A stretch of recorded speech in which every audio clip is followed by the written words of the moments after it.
Hey guys, I'm Tim with Original Strength and I am here in my brand new training studio, and I wanted to show you a fantastic movement that you can do with a foam roller. Now, I really don't usually use foam rollers except for obstacles to crawl around and stuff, but a friend of mine named Jimmy in Houston showed me this, a way to do resets with a foam roller that I think is just fantastic. So what you do is you got to get a foam roller, and we're going to do dead bugs on this bad boy. So you want to put your tailbone and your head bone on the foam roller. And it's weird because in Texas, the foam rollers just seem bigger. But anyway, you're probably going to want a 36-inch long foam roller. And if you don't want to put your tailbone and your head bone on, you can go head bone and then tailbone. But anyway, what we're going to do is we're going to do dead bugs on the foam roller. So you put your palms down to give you some stability. And we're just going to touch opposite elbow to knee. And we would do this for, I don't know, 20 times. And so these are cross crawls on a foam roller.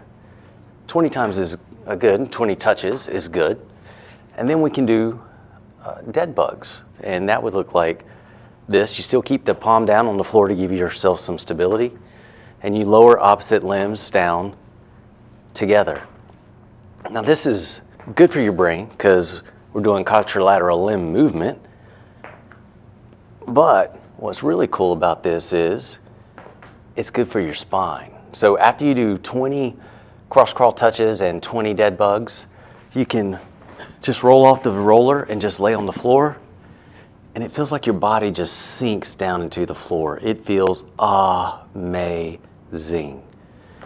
And so Jimmy showed me this and he said it was great for people with scoliosis. And I don't know about that, but I know amazing when I feel it.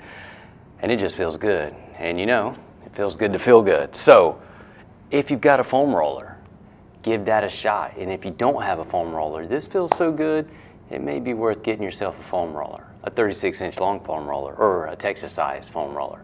Anyway, that's my tip this week. I'm Tim with Original Strength, and we'll see you next time. To learn more, consider attending an Original Strength certification. Visit originalstrength.net to register.